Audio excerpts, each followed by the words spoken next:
Hello friends, study with मैंक के current affair session में आपका स्वागत है। ये current affair SSC, banking, railway, state PCS, CDS, CAPF, NDA और इधर कॉम्पिटिटिव एग्जाम आदि में सहायक होंगे। आज की डेट है 3 मई 2022। तो चलिए आज का करंट अफेयर शुरू करते हैं।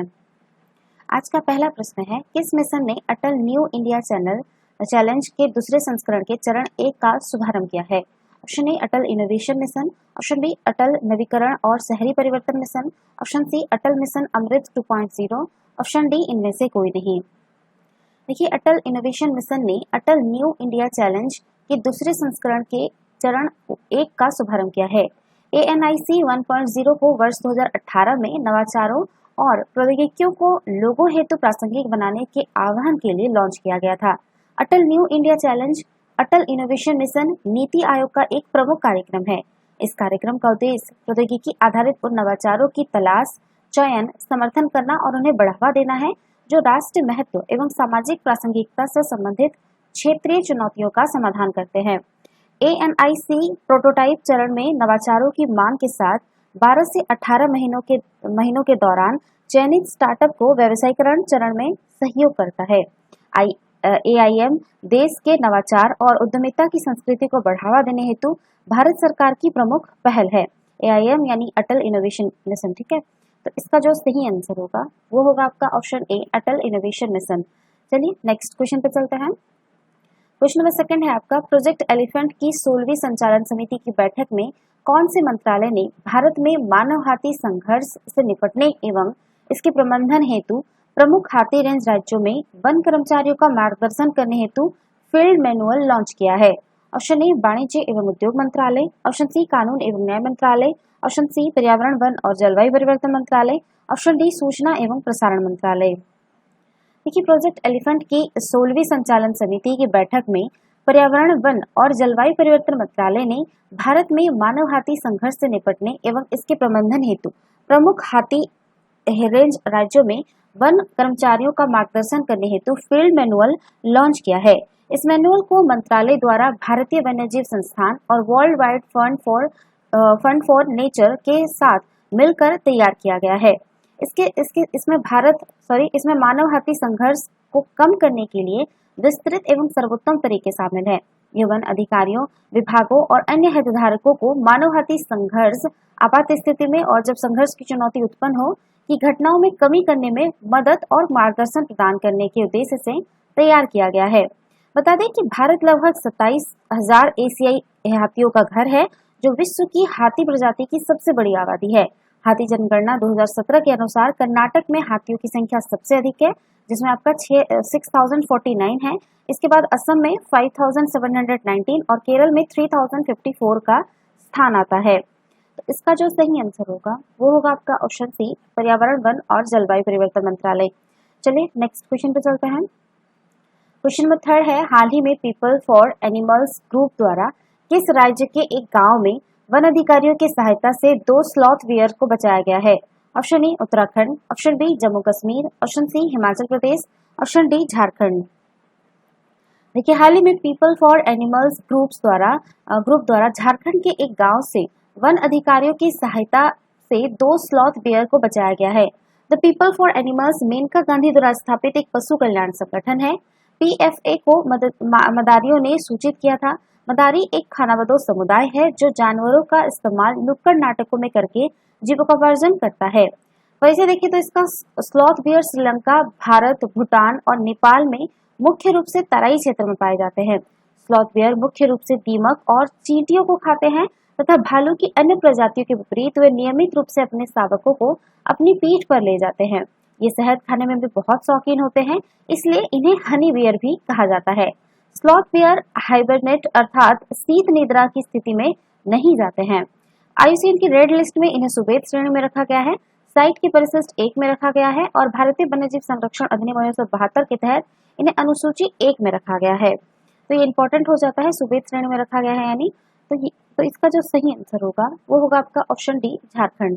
चलिए नेक्स्ट क्वेश्चन पे चलते हैं। क्वेश्चन नंबर 4 है, भारत के 2 track and field Tokyo Olympian प्रतिबंधित एनाबॉलिक स्टेरॉइड का उपयोग करने के लिए डॉप परीक्षण में विफल रहे तथा कितने साल तक के प्रतिबंध का सामना कर रहे हैं? ऑप्शन ए 1 साल, ऑप्शन बी 2 साल, ऑप्शन सी 3 साल, ऑप्शन डी 4 साल। देखिए, भारत के 2 track and field Tokyo Olympian प्रतिबंधित एनाबॉलिक स्टेरॉइड का उपयोग करने के लिए डोप परीक्षण में विफल रहे तथा 4 साल तक के प्रतिबंध का सामना कर रहे हैं। एनाबॉलिक स्टेरॉइड का प्रयोग आमतौर पर बॉडी बिल्डर द्वारा किया जाता है। ये अनिवार्य रूप से पुरुष हार्मोन टेस्टोस्टेरोन के प्रयोगशाला निर्मित संस्करण है तथा मांसपेशियों को बढ़ाने में प्रभावी है, जैसा कि प्राकृतिक हार्मोन से होता है। यह किसी व्यक्ति में पुरुष विशेषताओं को भी बढ़ाता है, जैसे चेहरे में बाल और भारी आवाज। कार्टिकोस्टेरॉइड से अलग हालांकि ये स्टेरॉइड उन स्टेरॉइड से बहुत अलग है जिनका सुझाव डॉक्टर द्वारा दिया जाता है, जैसे सूजन, कई ऑटोइम्यून बीमारियों के लिए या कोविड-19 संक्रमण के दौरान शरीर की प्रतिरक्षा प्रणाली को कम करने के लिए। तो इसका जो सही आंसर होगा वो होगा आपका ऑप्शन डी 4 साल। चलिए नेक्स्ट क्वेश्चन पे चलते हैं। क्वेश्चन नंबर 5 है, विश्व भर में प्रतिवर्ष कितने बार अंतर्राष्ट्रीय खगोल दिवस का आयोजन अंतर्राष्ट्रीय खगोल विज्ञान दिवस का आयोजन किया जाता है? ऑप्शन ए 2 बार, ऑप्शन बी 3 बार, ऑप्शन सी 4 बार, ऑप्शन डी 5 बार। देखिए, विश्व भर में प्रतिवर्ष 2 बार अंतर्राष्ट्रीय खगोल विज्ञान दिवस का आयोजन किया जाता है। पहला जो है आपका 2 मई को, जो कि आपका कल मनाया गया, जबकि दूसरा है आपका 26 दिसंबर को मनाया जाता है। इस दिवस के अवसर पर विभिन्न संग्रहालयों और खगोलीय संस्थानों द्वारा खगोल विज्ञान के संबंध में जागरूकता फैलाने के लिए सेमिनार, कार्यशालाओं और अन्य कार्यक्रमों का आयोजन किया जाता है।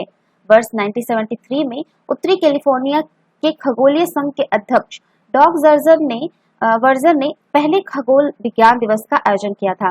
इस दिवस के आयोजन का प्राथमिक उद्देश्य आम जनमानस को खगोल विज्ञान के महत्व और संपूर्ण ब्रह्मांड के संबंध में जागरूक करना है तथा उन्हें इसके प्रति रुचि विकसित करने में मदद करना है। खगोल विज्ञान का अध्ययन बीते लगभग 5000 वर्षों से प्रचलित है और इसे संबंध विज्ञान शाखाओं में सबसे पुराना माना जाता है।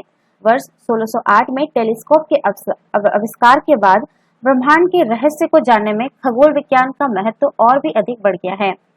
इसका जो सही आंसर होगा वो होगा आपका ऑप्शन ए होगा 2 बार। चलिए नेक्स्ट क्वेश्चन पे चलते हैं। क्वेश्चन नंबर 6 है, प्रत्येक वर्ष विश्व भर में विश्व प्रेस स्वतंत्रता दिवस कब मनाया जाता है? ऑप्शन ए 1 मई, ऑप्शन बी 2 मई, ऑप्शन सी 3 मई, ऑप्शन डी 4 मई। देखिए, प्रत्येक वर्ष विश्व भर में 3 मई को विश्व प्रेस स्वतंत्रता दिवस मनाया जाता है।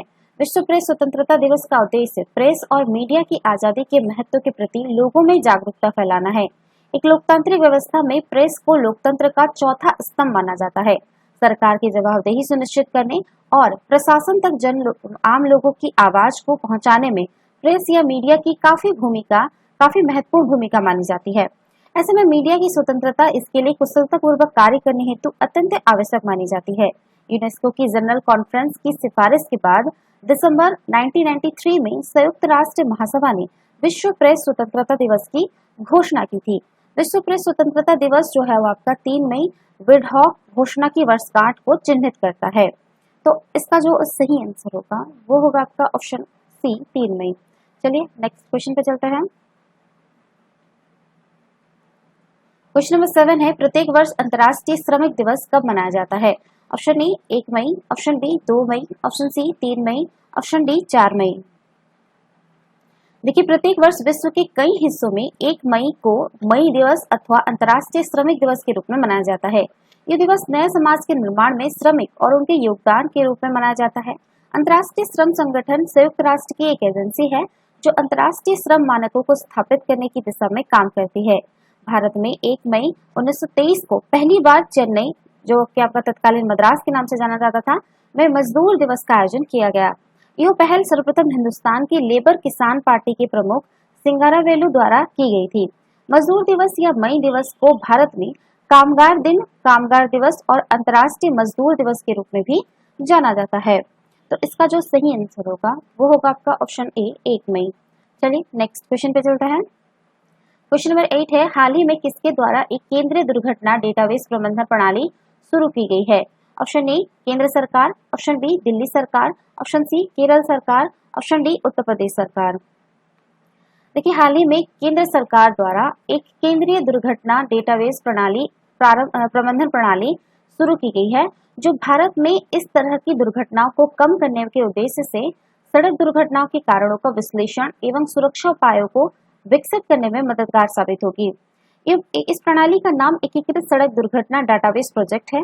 यह सड़क परिवहन और राजमार्ग मंत्रालय की एक पहल है, जिसे भारतीय प्रौद्योगिकी संस्थान मद्रास द्वारा विकसित किया गया है। इस प्रणाली को राष्ट्रीय सूचना विज्ञान केंद्र द्वारा क्रियान्वित किया जा रहा है। इस परियोजना की कुल लागत 258 करोड़ रुपए है तथा यह विश्व बैंक द्वारा वित्त पोषित है। प्रणाली को फरवरी 2022 में 6 राज्यों के 59 जिलों में एक पायलट प्रोजेक्ट के रूप में शुरू किया गया है। इसमें इस राज्य में आपका मध्य प्रदेश, कर्नाटक, राजस्थान, महाराष्ट्र, उत्तर प्रदेश और तमिलनाडु है। हाल ही में इस प्रोजेक्ट को जो है आपका चंडीगढ़ में भी लॉन्च किया गया है। तो इसका जो सही आंसर होगा वो होगा आपका ऑप्शन ए, केंद्र सरकार। चलिए नेक्स्ट क्वेश्चन पे चलते हैं। क्वेश्चन नंबर 9 है, निम्नलिखित में से किस संगठन ने समग्र जल प्रबंधन सूचकांक जारी किया है? ऑप्शन ए, जल शक्ति मंत्रालय, ऑप्शन बी, आवास और शहरी मामलों के मंत्रालय, ऑप्शन सी है आपका पेयजल और स्वच्छता मंत्रालय, ऑप्शन डी, नीति आयोग।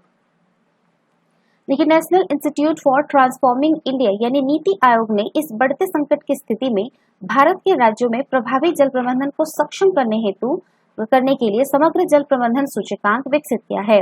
बात करते हैं नीति आयोग के बारे में, तो 1 फरवरी 2015 को योजना आयोग के स्थान पर केंद्रीय मंत्रिमंडल के एक संकल्प पर नीति आयोग का गठन किया गया। इसमें सलाहकारी संघवाद की भावना को केंद्र में रखते हुए अधिकतम शासन न्यूनतम सरकार के दृष्टिकोण की परिकल्पना को स्थान दिया गया था। तो इसका जो सही आंसर होगा वो होगा आपका ऑप्शन डी, नीति आयोग। चलिए नेक्स्ट क्वेश्चन पे चलते हैं। क्वेश्चन नंबर 10 है, भारत में ब्रिटिश शासन के दौरान हुए आदिवासी विद्रोह में अल्लूरी सीताराम राजू का नाम निम्नलिखित में से किस विद्रोह के साथ जुड़ा हुआ है? ऑप्शन ए, कोल विद्रोह, ऑप्शन बी, संथाल विद्रोह, ऑप्शन सी, रंपा विद्रोह, ऑप्शन डी, भील विद्रोह। देखिए, भारतीय वन संसाधनों और जमीनों का दोहन करने के मकसद से ब्रिटिश शासन ने एक मद्रास वन अधिनियम 1882 पारित किया था। इस कानून की वजह से स्थानीय वनवासी अपने ही संसाधनों के इस्तेमाल करने से वंचित कर दिए गए थे। इस तरह यही वन कानून रंपा विद्रोह की वजह बन गई। शुरुआत में इस विद्रोह की नेता, जिसमें अल्लूरी सीताराम राजू और कोमाराम भीम का नाम प्रमुख है, गांधीवादी तरीकों को प्रयोग करते रहे। लेकिन जब बहरी अंग्रेजी सरकार को यह भाषा समझ में नहीं आई, तो औपनिवेशिक शासन के खिलाफ इन क्रांतिकारियों ने हथियार उठा लिए। रंपा विद्रोह, जिसे मान्यम विद्रोह भी कहा जाता है, इसकी शुरुआत अगस्त 1922 में हुई थी और मई 1924 में सीताराम राजू को कैद करने और उनकी हत्या किए जाने पर तक जारी रहा। दरअसल अभी हाल ही में जो है आपका भारत के उपराष्ट्रपति ने भी जो है आंध्र प्रदेश के पंडरंगी में क्रांतिकारी एवं स्वतंत्रता सेनानी अल्लूरी सीताराम राजू के जन्म स्थान का दौरा किया था। तो इसका जो सही आंसर होगा वो होगा आपका ऑप्शन सी, रंपा विद्रोह। अब इसमें 3 और विद्रोह है, जिसमें आपका कोल विद्रोह, संताल विद्रोह और भील विद्रोह है। आपको बताना है कि ये तीनों जो है किस किस राज्य से संबंधित है। ठीक है, इनके नाम आपको कमेंट्स में लिखने हैं।